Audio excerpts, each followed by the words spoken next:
All right, welcome back, everyone. Thank you for staying with us after lunch, which I hope you enjoyed, and thanks to those of you who are watching on the live stream as well. I'm Katy Glenn Bass. I'm the research director at the Knight First Amendment Institute, and this is our panel on academic freedom and the First Amendment. We have a really great group of panelists here. Starting immediately to my left, Ellen Schrecker is a professor emerita of history at Yeshiva University. She is a historian and author who has written extensively about McCarthyism and American higher education. Her latest book, The Lost Promise: American Universities in the 1960s, provides the first comprehensive analysis of American higher education's most turbulent decade. She is also the editor of The Right to Learn: Resisting the Right-Wing Attack on Academic Freedom, which will be out in just a few days on April 9th.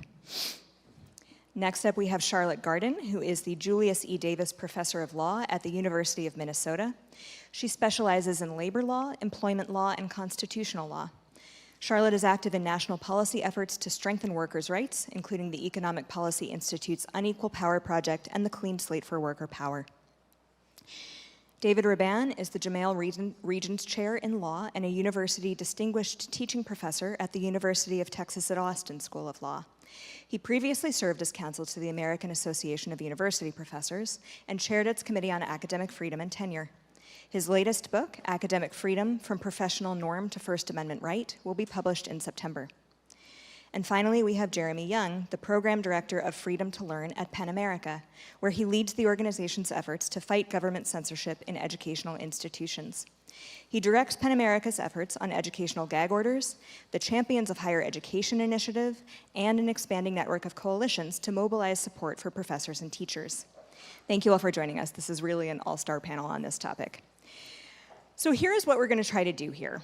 The panel immediately before lunch gave us a very good map of the way teachers' rights are or are not protected in the K-12 setting. We are going to try to understand what academic freedom is in the higher educational context and how different constituencies within a university, including professors, university administrators, and also students, do or do not enjoy its protections. We're also going to look at some of the many recent challenges to academic freedom in the form of state laws and think about how we might strengthen support for academic freedom and new avenues for protecting it. And that last part I want to devote a fair bit of our conversation to, because I think we have covered some of the legal ground and we have lots of help to do that in just a few minutes. But I think a lot of people are hungry right now to understand better what rights students might be able to call upon to protect their own rights to make their voices heard on their campuses and to engage in peaceful protest. One theme that has emerged throughout the first two panels is that First Amendment law may only disappoint you, and I think that's going to be the case here as well. But as Emerson Sykes said on the last panel, the First Amendment is not the only right in the Constitution, and it's also not the only tool in the toolbox. So we're going to think a little more about resistance to some of these efforts to roll back academic freedom and other avenues we might use to pursue those. And I'm going to invite you all to take part in that as well. You can submit questions or comments through that QR code, and again, towards the end of the conversation, I will also invite people to come up to the mic.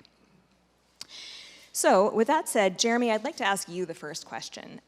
If you could give us an overview from the battleground on the background and the current state of efforts to curtail academic freedom, and in particular, if you can tell us when you think these efforts really started to coalesce and gain ground, and if you think they've evolved over time. Absolutely. Thank you so much for the invitation, and I'm glad to be here, especially with such a distinguished panel. The beginning of my remarks here will overlap a little bit with what Emerson Sykes said in the last panel, and there's a reason for that. The efforts to censor academic freedom in higher education and teaching and learning in K-12 education initially were very similar. In many cases appeared in the same legislation throughout 2021 and 2022, and then diverged beginning in 2023, and have almost, at this point in 2024, I think I've seen only one bill this year that used the same language to discuss both K-12 and higher education, or even included them in the same piece of legislation. So as Emerson mentioned, in 2020, as a part of the essentially an equity backlash against the moment of racial reckoning that appeared to be forming in the aftermath of the murder of George Floyd. There was a backlash against all of that, and it took the form largely of criticism of so-called critical race theory, but not actual critical race theory, not the thing that many of us have studied and taught and understand, but sort of a, not completely disconnected either, sort of a C student in a critical race theory, intro to critical race theory class, or maybe a D student understanding of what that was.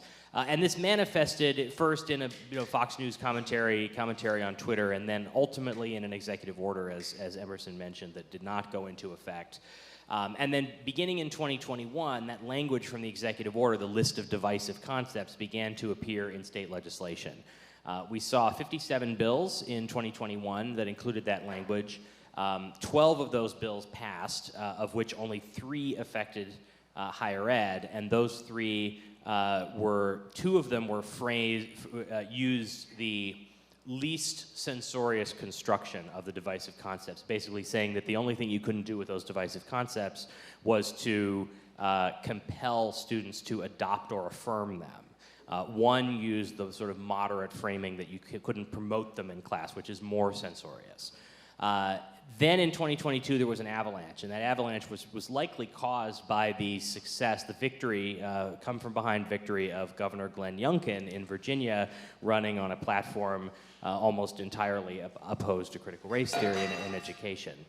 I think it's fair to say in retrospect that race was misread by the people who felt that it was the sort of panacea for Republican hopes to win all elections running against critical race theory. Steve Bannon was quoted in Politico saying he thought it was going to win 50 seats in the House in 2022. Of course, that didn't happen. There were particularities in that race that largely having to do with missteps by Youngkin's opponent that weren't really replicated anywhere else. But in any case, we saw 140 bills of this type introduced in 2022.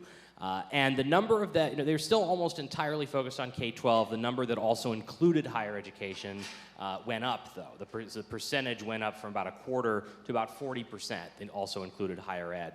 And some of these bills that became law, actually a smaller number became law in 2022, but they were much more draconian bills. There was a bill in Tennessee which banned assigning any reading that, quote, promotes resentment of any class of people, which of course, with no definition, could include anyone from enslavers to Nazis. And of course, most famously, there was the Stop Woke Act, which affected not only K-12, but also higher ed and also private businesses, diversity training in private businesses and private colleges. All of those aspects, except for K-12, as Emerson mentioned, have now been stayed by courts and seem likely to stay that way, at least for now.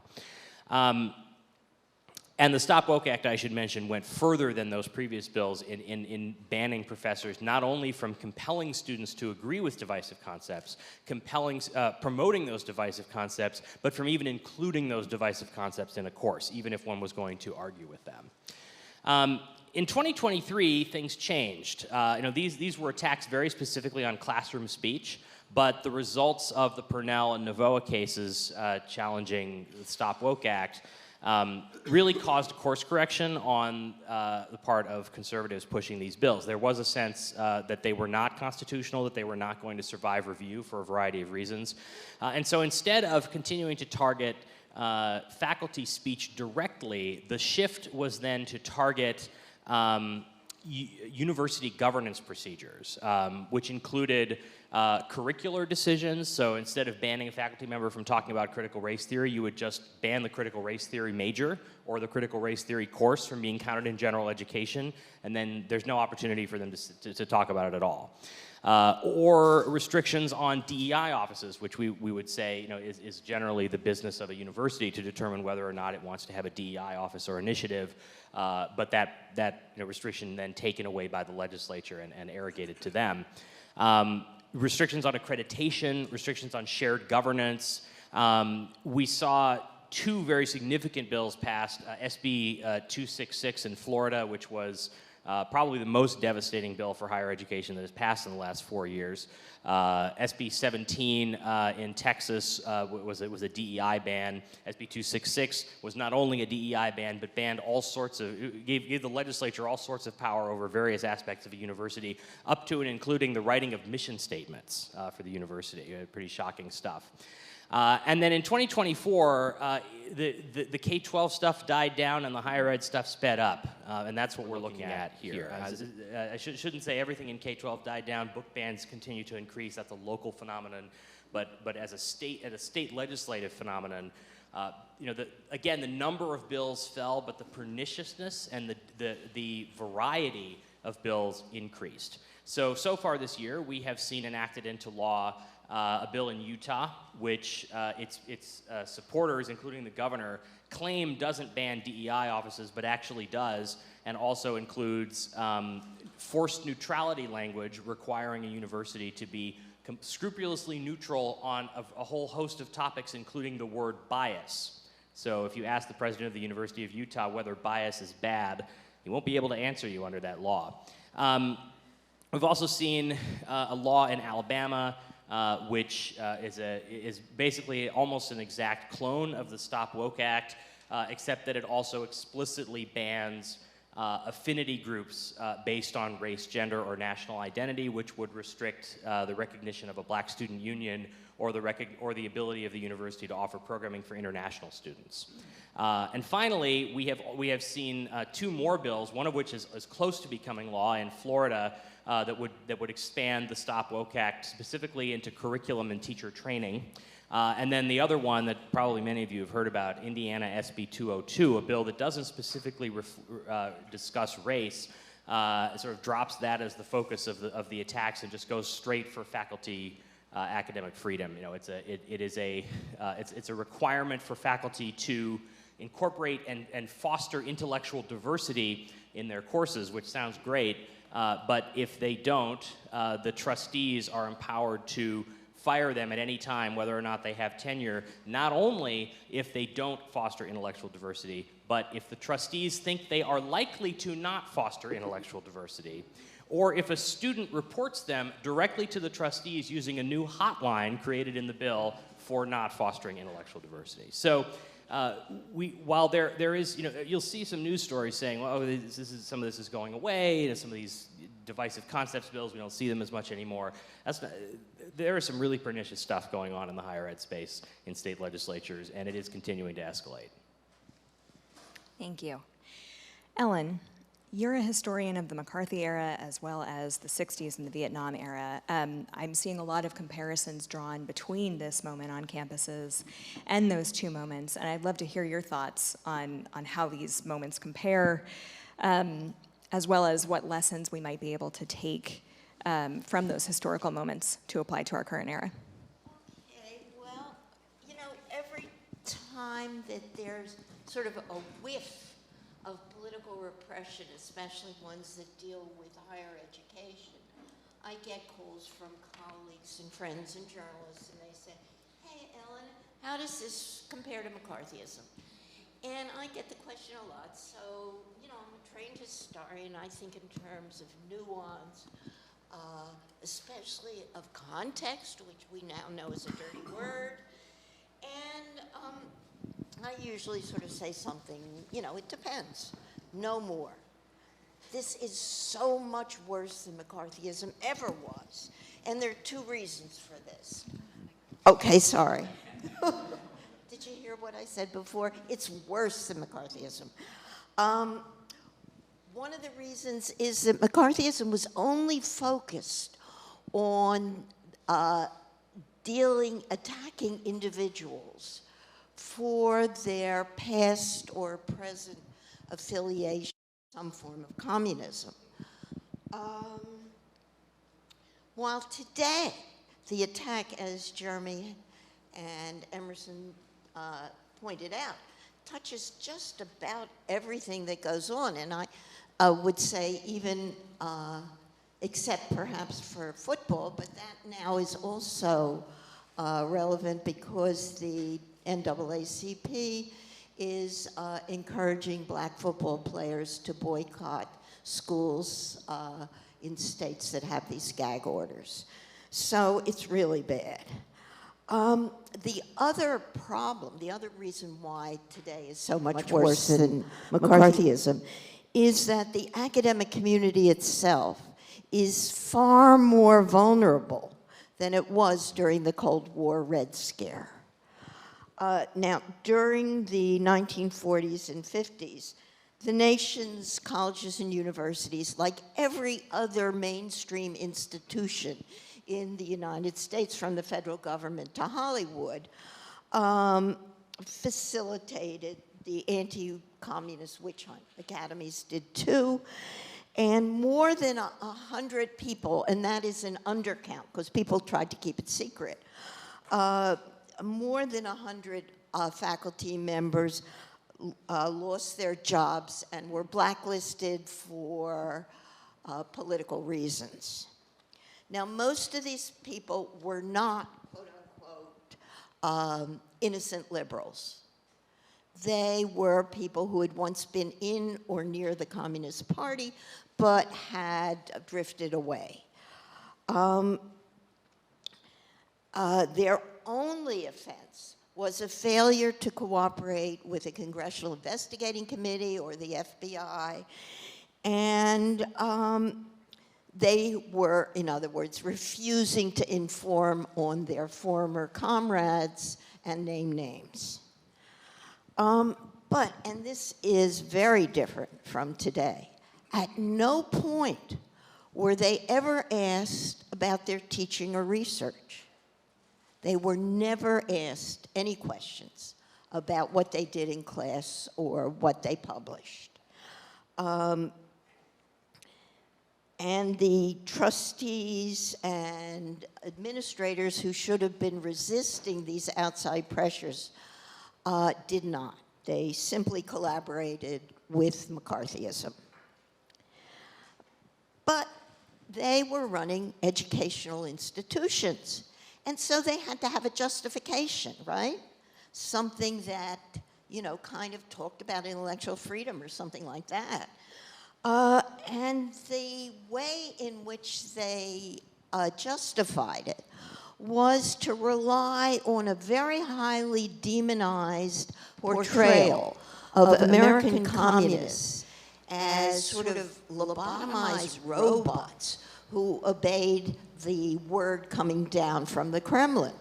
And therefore, of course, they had no intellectual freedom, which was an obvious prerequisite for an academic job. So out they had to go.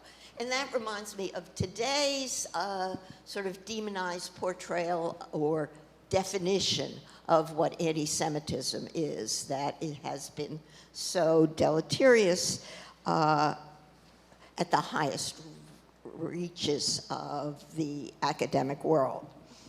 Anyhow, the people in the 1950s did not, the administrators did not do any investigation of what their tenured professors had been doing in their classes or what kind of research they were doing.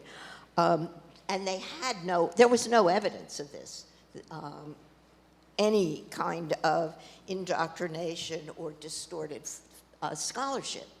It just wasn't there. But for more than a decade, a chill had descended over the academic community.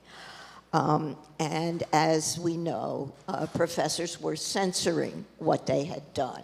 And I interviewed about 100 people, and I got amazing stories. One guy who was in French, a French department, had stopped teaching about something as controversial as the French Revolution. Another guy who was a really very highly respected literary critic said that for about a decade and a half, he never used the word capitalism in his classes. He just talked about industrialism.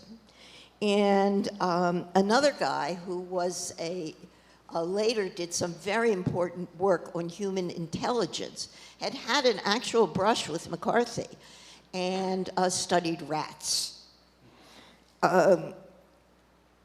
Today, of course, it's no longer the livelihoods and careers of individual professors that are at issue, as both Jeremy and Emerson have noted. It's every aspect of American higher education is under attack and has been really for about 40 to 50 years as a sort of backlash that began in response to the 1960s, to the unrest on American campuses that a number of right-wing billionaires and ideologues sort of picked up on and used as part of a broader project to move American political culture to the right. You know, this is, we call it neoliberalism or whatever you want to call it. But anyhow, even though, as Emerson has told us, we shouldn't just begin with Trump's executive order in the fall of 2020, but go further back. But nonetheless, the current iteration of this right-wing attack on the expertise, in particular, of colleges and universities has been incredibly successful. You know, these reactionary politicians have managed to attack tenure, accreditation, DEI initiatives, and of course, after October 7th, have launched false charges against mainstream academics for the facilitating supposed anti-Semitism. Now, it's important to realize that in the 1950s in particular, at the high point of McCarthyism, it was also a moment that scholars have called the golden age of American higher education. Colleges and universities were enjoying universal esteem and nearly unrestricted funding from the state and federal legislatures. That support disappeared in large part as a result of a backlash against the 60s.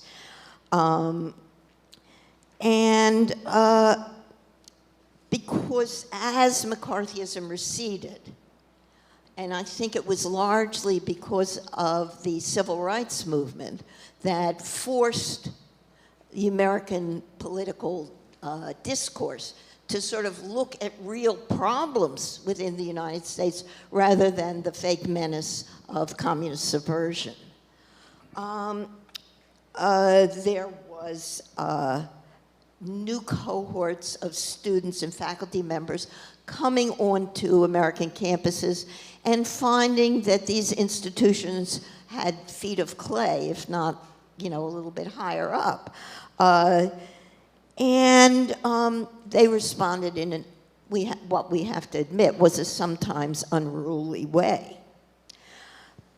Now, as a result of that backlash, austerity governs the American campus, except especially in that 80% of sort of second and third tier public institutions that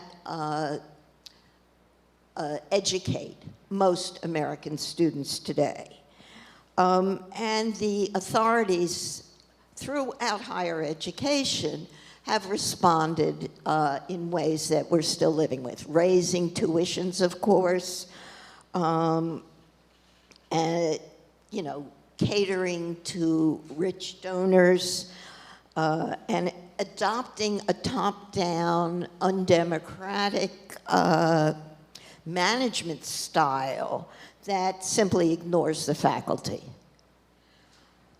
Most deleteriously, they have also replaced full-time tenure and tenure-track faculty members with part-time and temporary faculty members who are as much credentialed, as well credentialed as anybody else, who are very badly paid and have no financial security, no tenure, and therefore, certainly in the eyes of the AAUP, which define tenure, means that they have no academic freedom at all.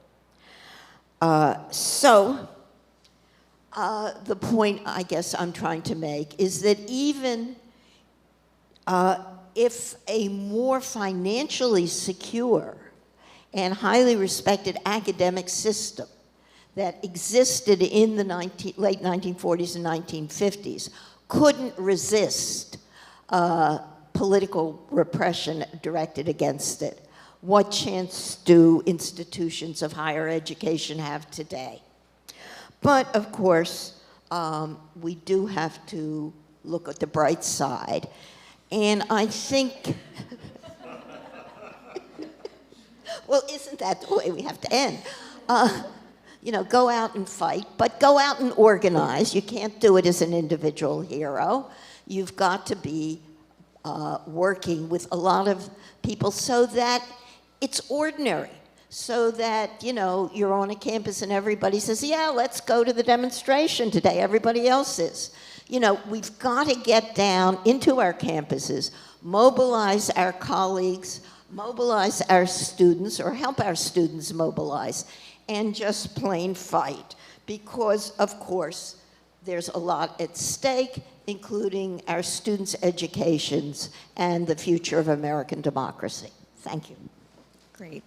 Thank you, Ellen. I'm going to come back to the points you made at the end about organizing and fighting, but first I'm going to give David a nearly impossible task, which is to give us a brief history of the concept of academic freedom, how it has evolved over time, and to the extent you'd like to, connect it to Jeremy's earlier points or the points that Ellen just made. Okay, well, I want to start off by saying simply the current law of academic freedom as a First Amendment right, it's a mess. It's really a mess with very little clarity.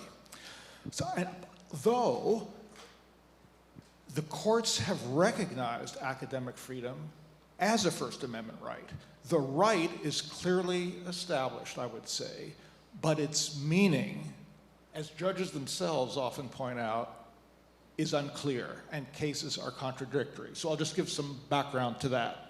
So the Supreme Court first recognized academic freedom as a First Amendment right in cases during the McCarthy era, during the Cold War, cases involving subversive advocacy, concern about communism. There were two major cases from the Cold War period involving academic freedom. The first was called Sweezy versus New Hampshire. It was in 1957. And in that case, for the first time, a majority of the court recognized academic freedom as a First Amendment right. And the plurality opinion by Chief Justice Warren differentiated political expression as a First Amendment right from academic freedom as a First Amendment right, indicating both were distinguishable First Amendment rights. But neither of these cases relied on the right of academic freedom to reach the decision. It was just kind of nice language. Instead, the court relied on doctrines that were used in subversive advocacy cases generally, not just in higher education, but throughout American life. Doctrines such as the privilege against self-incrimination in the Fifth Amendment. Doctrines we've heard before, such as vagueness and overbreadth as grounds for striking down legislation. So since Sweezy and Keishian, there have been very few references in United States Supreme Court opinions to the First Amendment right of academic freedom. I think somewhat ironically, the clearest reference to it was in the Garcetti case you've already heard about, in which the court left open, I'd like to say thanks to a brief by the AUP that I was responsible for, we can talk about that later, right? But the court, in announcing this very speech repressive doctrine for public employees, that if you speak pursuant to official duties, you're not protected by the First Amendment, the majority recognized a potential exception to this holding for the teaching and scholarship of university professors, based on concern that extending the test to that work would undermine the First Amendment protection that has been provided to academic freedom. Unlike in the Supreme Court, there have been many, many lower court decisions in all jurisdictions, state and federal, that not only have recognized a First Amendment right of academic freedom, but that have applied that right as the basis for deciding the case. There are many such opinions in a broad variety of contexts, and the variety of contexts indicates the scope and the debate about the scope of what First Amendment academic freedom means. So some cases limit the First Amendment right of academic freedom of professors to the content of teaching and scholarship. That's what it protects, nothing else. Other cases go further and say that First Amendment academic freedom protects decisions by professors about pedagogy, about curriculum. Some cases have applied the right of academic freedom to preclude discovery and litigation of the unpublished research, confidential oral histories gathered by professors, protected by academic freedom from discovery. Some cases have extended academic freedom to speech by professors about educational affairs within the university, beyond their teaching and scholarship. And some have gone even further to apply the First Amendment right of academic freedom to extramural speech outside the university with respect to general political expression. Yet, none of these cases has really refined what First Amendment academic freedom means. In fact, they give conflicting impressions, sometimes in the same case. Does academic freedom mean the special application of general First Amendment principles in the university setting? Does academic freedom mean the modification of general First Amendment principles in the university setting? Or does academic freedom mean a distinctive right that is different from and sometimes inconsistent with general First Amendment rights? All these views are out there, and there's been no resolution of what academic freedom means.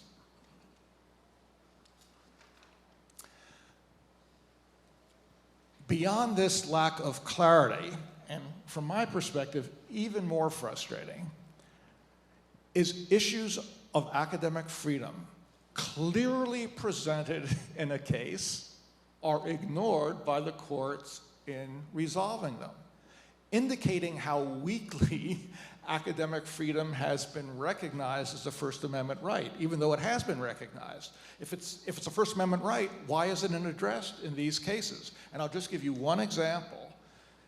In cases involving state law that precludes teaching evolution or that requires teaching creation science, you'd think this would raise academic freedom issues.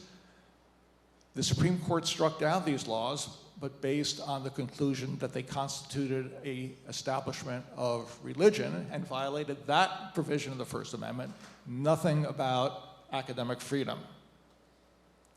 And then, and finally really, I want to point out that some general First Amendment doctrines actually impede academic freedom. We've heard about this already with respect to the First Amendment analysis of speech by public employees. So as you've already heard, to be protected by the First Amendment, speech by a public employee has to be about a matter of public concern. And a number of courts have construed matter of public concern narrowly to exclude academic speech. I just want to give you two examples. One decision differentiated quote unquote socially useful academic topics. This is a quote. Protected by matter of public concern from quote unquote abstract theorizing, not a matter of public concern, unprotected by the First Amendment. And another case held that speech by a professor critical of some educational policies of the professor's dean was quote unquote designed to make the school better, which is only a matter of private concern, as contrasted with disclosing misconduct or official impropriety, which would have been a matter of public concern. Even worse, and we've heard about this already, is this notion of speech pursuant to official duties not being protected by the First Amendment. What are the basic first official duties of professors? Teaching and scholarship. If that rule applies to professors, the First Amendment right of academic freedom is gone, which is the point the AUP made in its brief in that case. As I mentioned, the Supreme Court left open whether there should be an exception from the official duties test for speech by professors related to teaching and scholarship. That issue has not been resolved, and lower court cases are divided on that issue. Some have extended the notion of official duties of a professor and applied Garcetti to speech by professors outside the classroom related to educational policy. So in one case, this relates to something Ellen said, a professor complained that the school was using too many non-tenure track adjuncts to teach basic courses instead of full-time tenure track faculty. And the judge pointed out, well, that's related to a professor's official duties, and that's not protected either. It's not just teaching and scholarship that's unprotected. Yet there has been no case that I've seen, you might be able to add to this, that has held speech related to teaching and scholarship unprotected. There's been no such holding, though quite a few holdings have indicated that it is unprotected. And I will just end by saying, to me, the problem is, however you come out on what's a matter of public concern with respect to academic speech, what's an official duty, those are not the right questions to ask.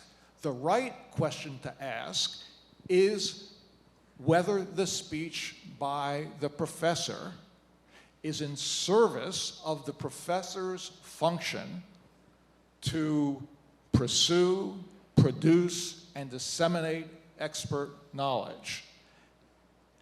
And in my view, that is what the First Amendment right of academic freedom should protect. And in my view, perhaps we can discuss this later, one can analyze all kinds of contemporary issues with respect to academic speech through the lens of what is the relationship between the socially useful function of professors in producing and advancing knowledge. That should be a distinctive First Amendment law of academic freedom. Thank you, David. Charlotte, you wrote a great paper for this symposium. All of the papers that we've been discussing today are going to be published later this year on the Institute's website. You attempt to dive into one of the messy areas of this law and propose a new way forward. Can you share that with us? Yeah, absolutely. Thank you. First, just let me say thank you to you and to Sam for bringing us all together for this just absolutely fascinating day. So my article for this symposium, this conference, focuses on the role of the First Amendment as enforced by the courts in protecting academic freedom in higher ed. But let me sort of start by saying that faculty shouldn't need to resort to the First Amendment in order to protect academic freedom. Academic freedom ought to be protected through sort of institutional norms. They ought to be reinforced through iteration and practice, and then backed up in the first instance through sort of statutory and contractual commitments. So when you're making an argument about the First Amendment in the context of academic freedom, like I think things have already gone wrong. But of course, as Jeremy's talk showed and Ellen's, protections for academic freedom are being undermined all over the country. They're being undermined now for tenure and tenure-track faculty, but contingent faculty have faced sort of illusory academic freedom protections for a long time.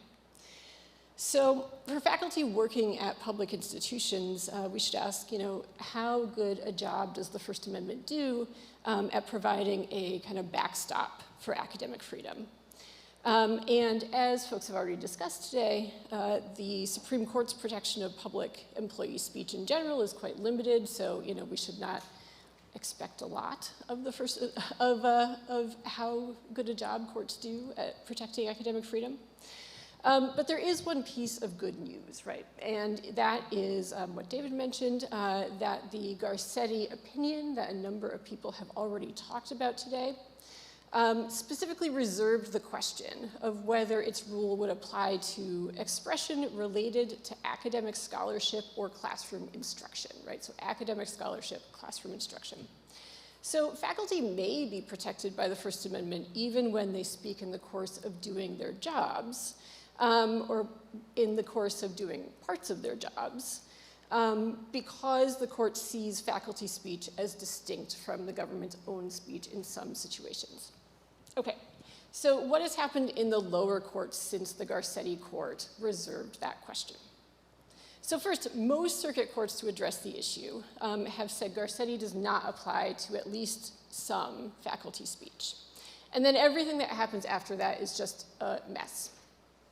So first, except for the Ninth Circuit, courts have held that Garcetti applies in the usual way to faculty speech that is not strictly teaching or research. And so that includes speech that relates to shared governance, faculty institutional service, grant administration, right, all sorts of things that are closely connected to teaching and research, but not exactly those things. Shared governance, I'm going to talk a bit about. Let me just sort of set that up as kind of a concept that'll be familiar to the faculty in the room, of course. It refers to the role that faculty typically play in running the institution, right? So things like hiring other faculty, dealing with promotion and tenure questions, often approving curriculum, often approving other policies that affect students and student life. Shared governance is supposed to be a kind of democratic process. It's often kind of messy and inefficient, right? So for the faculty in the room, right, when you think about shared governance, it may kind of induce a headache, right? We don't think of shared governance as being the most efficient process in the world, but it does allow faculty, at least non-contingent faculty, right, a voice in how the institution is operating, and particularly with respect to questions about teaching, research, et cetera. Okay, so even when faculty bring First Amendment cases that arise out of classroom speech or that arise out of research, and courts go on to not apply Garcetti, right? They say the Garcetti rule does not apply. They then revert to what is called the Pickering-Connick framework, and that calls on courts to think about whether, first, the speech was on a matter of public concern, and if so, whether the public's interest in hearing from a public employee outweighs the government employer's interest in efficiently delivering services. So that framework was not designed to protect academic freedom, right? It was designed to answer other kinds of questions. And it is just not well equipped to resolve conflicts between academic institutions and individual faculty. So, what happens when faculty engage in classroom speech that is on a matter of public concern, but also sort of wildly off topic? What happens when faculty speech is on topic, but profane, right? Perhaps not something that students signed up to hear. People might have different views about how those cases ought to come out. The problem is that the Pickering-Connick analysis doesn't offer sort of a useful way to balance the relevant concerns, and so courts end up doing things like declaring off-topic classroom speech just categorically not a matter of public concern. And that's, A, not how the Pickering-Connick framework usually applies, and B, just not what the English language means, right, when we talk about the phrase public concern. Additionally, faculty mostly lose cases that arise out of governance speech, speech about hiring, curriculum, et cetera. But shared governance is the primary way that academic freedom is protected, right, and often practiced. So the Garcetti court probably didn't think it was, sort of reserving the question it reserved about teaching and research because of shared governance, but I think perhaps it should have thought that, right? Perhaps it should have thought about what makes higher ed unique, right? Is the role that faculty play in shared governance and protecting those norms, and those norms related to academic freedom. Okay, so if Pickering and Connick don't usefully protect academic freedom, what might we do instead to kind of protect the core work of faculty? So, as much as I like the language in some of the cases about the kind of lofty goals of academic freedom in search, in the search for truth and maintaining the marketplace of ideas and producing democratic citizens, I find them often not tremendously helpful in any individual case. So, I want to sort of look beyond that, right? Where do we go once we've sort of talked about the, those kind of like loftier ideals? And then I think it would make sense, or it would be more helpful, for courts to start with the observation that both institutions and individual faculty have aspects of academic freedom. And many First Amendment cases involving faculty are sort of really conflicts about who gets to make decisions about how things will go in universities. Is it the institution making a decision through shared governance? Is it the institution alone acting through sort of administrators or governance bodies? Is it the individual faculty member? So where that's the question, right, which is a bit distinct from what happens if a legislature comes in and tries to control what happens in an institution. But where it's this sort of like who gets to decide kind of question, I think it would make more sense to begin by identifying kind of a core scope of individual faculty academic freedom. That might be fairly narrow, but at minimum it ought to include the ability to kind of research freely, including choosing and pursuing topics and methods, the ability to speak in class based on relevant expertise, and the ability to participate in shared governance procedures in your institution, right? And that where a faculty member is doing one of those things, institutions should be able to sort of override their academic freedom only in pretty unusual circumstances. And then beyond that, I think it's appropriate for courts to mostly defer to collective decisions by faculty to bind themselves through genuine shared governance. I think it makes sense for courts to generally protect decisions made through collective self-governance also from outside interference, right, including like the legislative interference we've been talking about. Okay. even if the core of academic freedom is relatively narrow, right, we should recognize that institutions often sort of leave important decisions to be made by individual faculty. So there are many decisions that aren't within kind of that core I just described that are nonetheless left to individual faculty as a matter of just the institution doesn't have a policy. It hasn't thought that that was important. I think there it's also important to regard kind of that set of decisions as having been sort of devolved to individual faculty. So institutions might be able to reclaim them, but until they do, right, we ought to treat faculty making essentially decisions that have been delegated to them as sort of within the core, within their academic freedom rights.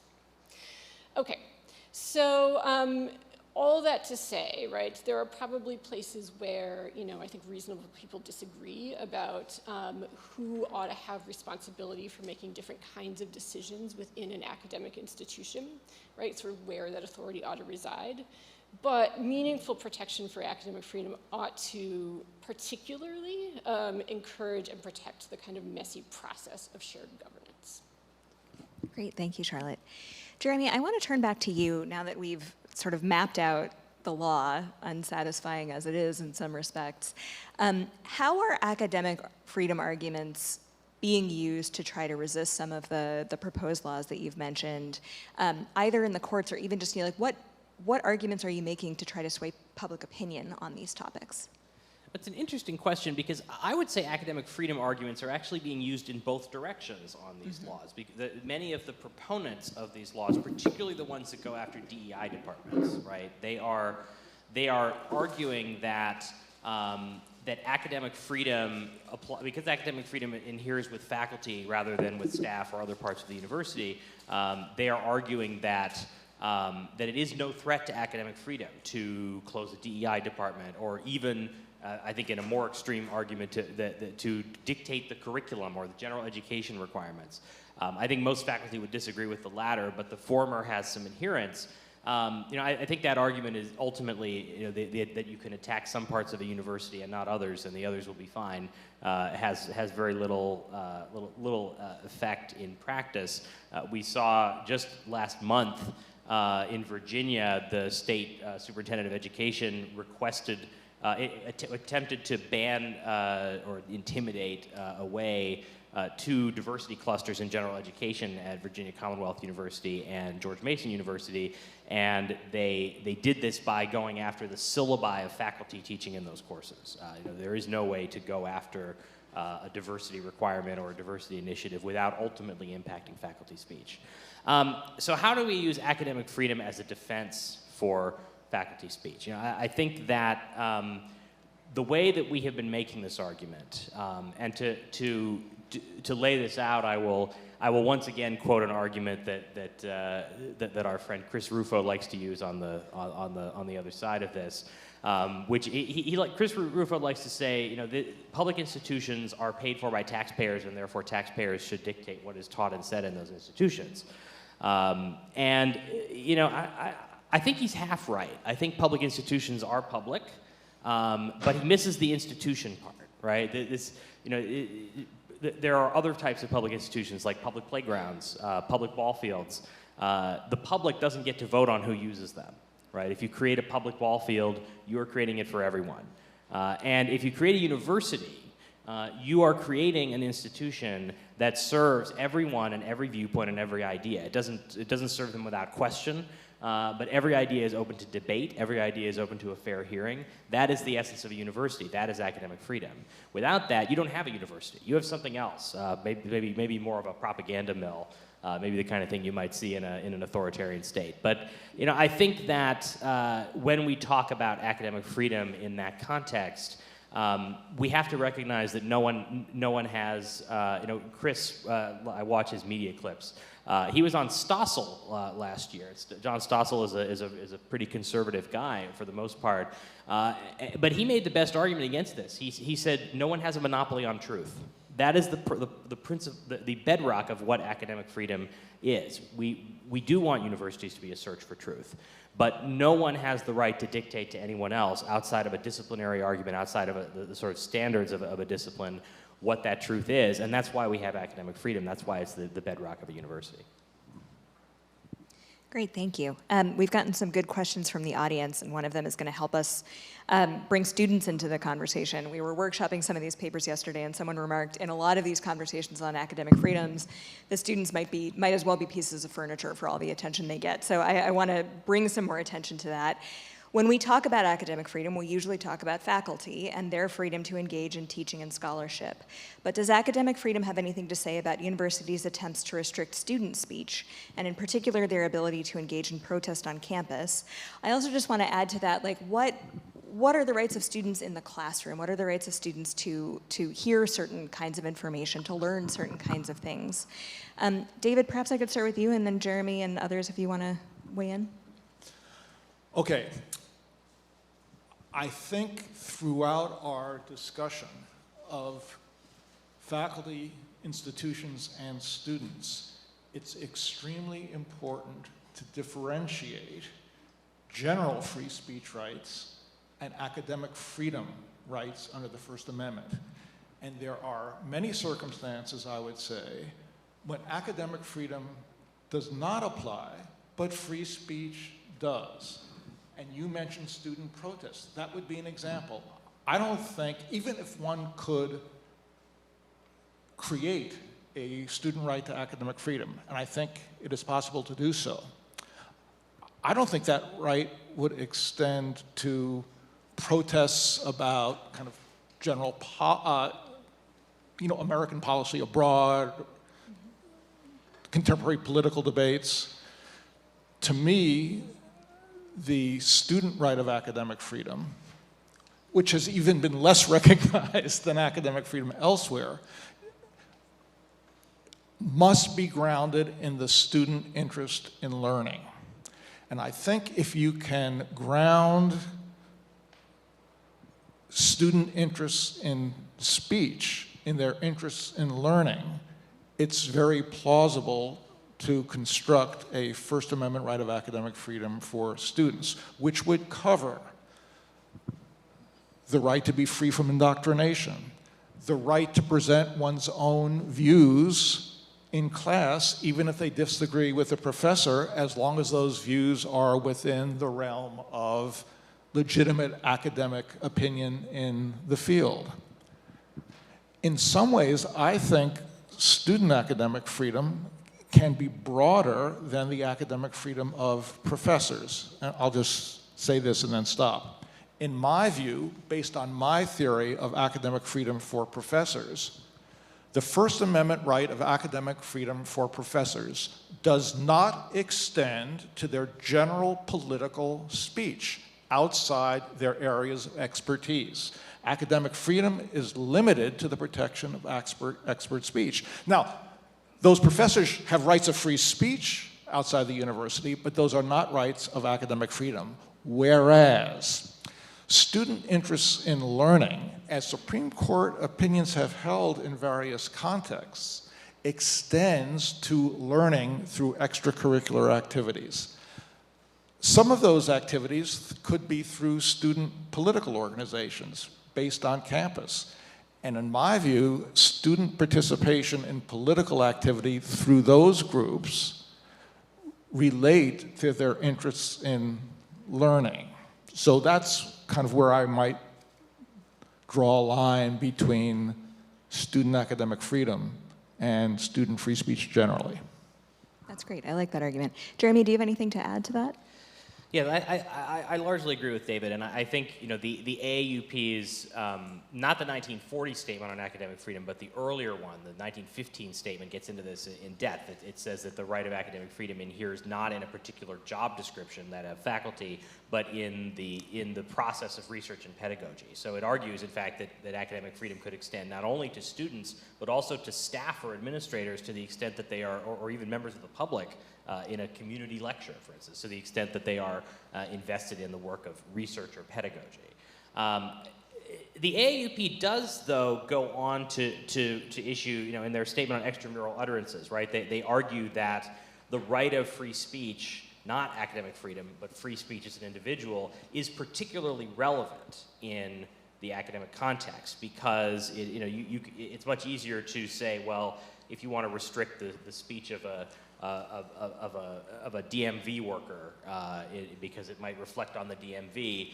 It's easier to make that argument. When you're talking about a faculty member, there is a way in which academic work and matters of public concern are intertwined in some cases, if one's academic work touches on the matter of public concern. So their feeling is that it's important to give a broad berth to that question from a free speech perspective for faculty members. But I agree that they are separate rights and that they have to be treated separately in the law.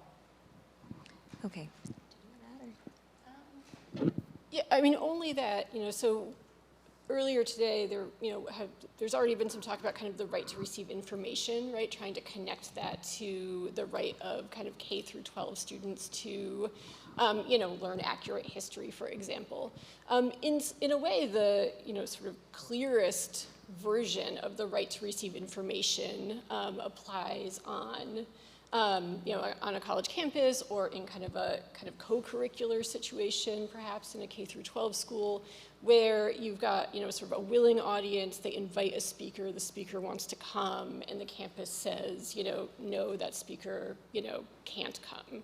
Whether you call that academic freedom or whether you call that a general First Amendment interest, right? Like, I think that is like a clear sort of at least academic freedom inflected right that connects clearly to kind of students' educational interests. Great. I have a question for Ellen now, and while I'm asking her, I'm going to go ahead. Well, one thing I'm just curious about, I saw a reference to, and I don't know whether this was thrown out or whether it's still relevant, an Arizona law that allowed students to challenge their grades. And I was wondering, how does that relate to academic freedom, and whose academic freedom? Should I give that a shot? Sure, go ahead. So I would say the student academic freedom in learning extends to fair evaluation. And if a student has a claim that a faculty member has unfairly evaluated the student based on a reaction to an academic view that is legitimate, that's a claim of student academic freedom. Just to speak briefly to that bill, so it hasn't become law and likely won't. But the bill in question, I agree with David. It's not the challenging of student grades that's the problem. Students have the right to challenge their grades right now, and they do with regularity. The question is who often unreasonably. Let me add. Yes. The question is who hears the challenges. The problem with this bill is that the bill says that if a student challenges their grade on the basis of political bias and only political bias, not racial bias, not gender bias, not anything related to the course, but political bias only, that the Board of Trustees will appoint a group of untrained volunteers to hear that challenge, and their decision is binding. That's the problem with that bill. It's not that the students do have the freedom to challenge their grades, and I think if a student was denied the right to challenge their grade, they'd have a legal case. It's just that I don't think anybody's clamoring for that particular body to be the hearing body. Okay, I have a question for Ellen now, and then if anyone has a question they want to ask at the mic, I can work those in after Ellen has a chance to respond. But sticking with the sort of theme of students' rights here, we have these really nice little postcards for The Right to Learn, the book that Ellen has edited and Jeremy has contributed to, and the tagline here is every student has the right to learn. So Ellen, do you want to elaborate on that for us and what this book is about? I think that's, it's been sort of basic to our discussion today and also yesterday, where these papers were fleshed out more fully. And I think that's one of the things, that there is some kind of consensus, perhaps, on the fact that students do have that particular right. It's just a question of learn what. And when you get into the content of it, then a lot of illegitimate and inappropriate issues sort of intervene. But certainly if you sign up for a course in 20th century American history and end up, in a class on, I don't know, computer science perhaps, or the reverse, which would be more common. That's not academic freedom. That's probably a computer mistake. Anyhow, I think there is this consensus that that's the right students have, but the minute that it gets expanded, it gets very nasty. So a couple of the questions that have come in from online ask about how academic freedom functions at private institutions. We've primarily been talking about public institutions, but what rights to academic freedom are enjoyed on private campuses? David, do you want to start us off?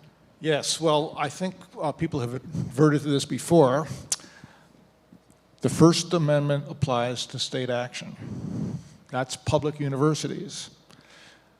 There have been attempts to extend the concept of state action more broadly to nominally private institutions.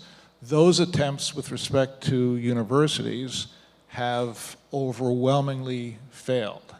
So basically, as a constitutional right, academic freedom applies to the interaction of faculty and administrators at public universities, not private universities. But when states pass laws that affect teaching, learning in private universities, that's state action. So professors and students in private universities can raise academic freedom claims against the state, but not against their university employers.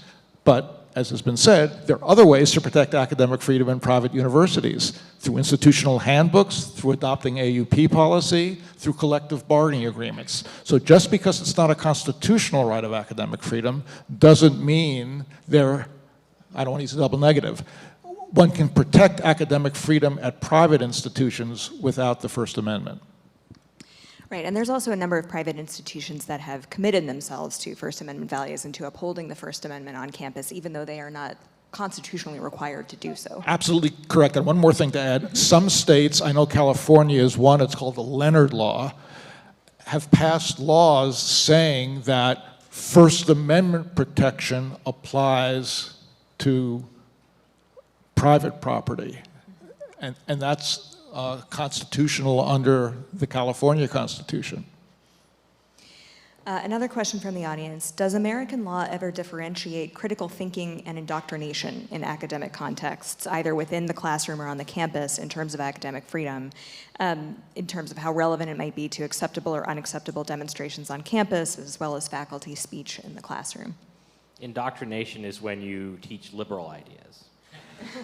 But there is indoctrination. I don't know if, when I ask my students if any of them have ever felt indoctrinated by professors, the majority say yes. And that's the majority across the political spectrum. Okay? I say yes myself. I've had teachers try to indoctrinate me. So yes, there's a, the question was indoctrination versus sort of critical thinking. Differentiate or define what we mean when we say critical thinking as a purpose of the classroom, and sort of trying to distinguish that from indoctrination, which is generally understood to be bad, but like how would you identify those two things at work? Indoctrination is the opposite of critical inquiry. Okay. Do you want to add, Jeremy, or you? Yeah, I think this question of indoctrination is interesting. We have some really good studies on this that have come out in the last couple of years about conservative students and how they experience the classroom, and not from particularly liberal places, from the UNC system, which includes the regional campuses, from the University of Wisconsin system. We know the university is relatively liberal, but the regional campuses aren't, at least that's how we tend to think of them. The conservative students say that they feel occasionally that they have been in a class where they were discriminated against by a teacher. When I say occasionally, I mean 1 or 0 times in their college career. That's generally what the numbers show. They find a much more difficult problem with their peers in social settings, on social media. And I heard a wonderful student paper by a student at Duke who delved into this a little bit and did a focus group with some conservative students who were both underclassmen and upperclassmen. And what he found is that the underclassmen said, yes, there was this one time I was in a class with a very liberal professor, and I didn't feel that I could say what I wanted to say on my paper. And the upperclassmen said, there was this time I was in a class when I was a freshman with a very liberal professor, and I didn't feel like I could say what I wanted to say in my paper. And I regret that now, because if I was in that class today, I'd say what I wanted to say, and that professor didn't actually punish anyone. Right, so some of this, I think, is the process of learning over the course of an academic career as an undergraduate, how to express your voice, how to disagree comfortably, rather than evidence that the students are being censored, which does happen occasionally. It might be more evidence of a sort of a particular stage in students' intellectual growth. Great, Derek. Yeah, I'm going to ask a question that's so broad that you can feel free not to answer it. Or take it where you want. But in some of my looking at sort of the international context and the democratic erosion, there's a sort of interesting phenomenon, which is the K through 12 education, interestingly, doesn't correlate so strongly with democracy abroad. But what we do have sort of interesting correlations with is the higher educated class and the university professors, that even in the most autocratic countries in the world, they serve as some limit on official autocratic exercises of power, right? Limited, more limited some places, but that they are sort of the last sort of, protection and guardrail. And so here's the broad question, where do you rate the strength of our universities as we see them being shrunk a little bit as a limit on, government power? And some of my sort of pessimism is really just that no one has power anymore other than Twitter. So maybe, maybe it's not the government's problem. But in any event, just sort of your self-rating of what is the sort of larger function, how strong are we with whatever freedom we have left as a check on government? I could take that a little bit. They're much weaker than they once were because of the withdrawal of state funding. Now they are more at the mercy of rich philanthropists. They're more at the mercy of attracting students, so they're diverting budgets from instruction. That the percentage of funding in university budgets for instruction has been declining relative to the rest of the budget. The number of administrators is now, or the percentage of administrators is higher than that of instructional staff. So what we're seeing are structural changes, I think, that are much more significant than, not much more significant, but in a different way, weakening the power of institutions because outside forces are more relevant to their very existence. I'm curious to see how administrators respond to legislative attacks on academic freedom and free speech. And I think we still need to wait and see a bit. We're going to have more experience, sadly. I wish I were more confident about how administrators would respond. They feel they have to make some compromises, I get it, but where are they going to draw the line? I remember, this is long ago, Ellen may remember this, I think in the 80s, there was a professor at Northwestern of engineering who was a Holocaust denier, I think, and he wrote in the public press articles denying the Holocaust.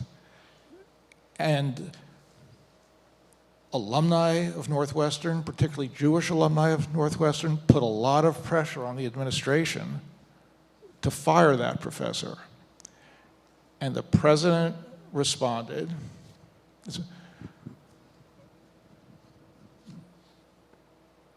The professor has free speech to give his views about the Holocaust.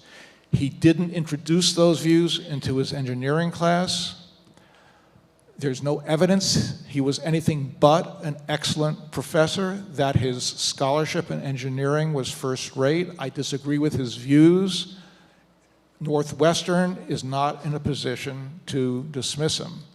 And this was at the risk of losing money. I'd say that's courageous. We'll see what's going to happen in the next couple of years. I think it's already happening. People are being, maybe you're tracking more of this than I am, Jeremy, but people, usually supporters of Palestine, are being suspended, are being arbitrarily fired, no procedure whatsoever. I don't know who's tracking this. I wish somebody would. I think the AAUP might someday try to do that. It's really important, but it is going on. And I mean, I think one difficulty is to sort of connect your earlier point with the one you just made, where contingent faculty are relying on, year to year, you get renewed for another semester, for another year to teach 1 or 2 classes, by a single decision maker and not by a vote of an entire faculty. That, somebody, says something, maybe controversial in their class, or who knows, and then they don't get renewed the following year, right? Like, it's hard to know. It's hard for that person to know, and it's hard for anyone else to know what has happened there. So I think one of the AAUP statements talks about academic freedom in terms of the institutional freedom to speak on your area of expertise, but also in terms of economic security. And I think it's important we don't lose track of that part of the real kind of on-the-ground sort of usefulness of academic freedom, particularly with respect to contingent faculty. Which is 75% of the faculty. Great.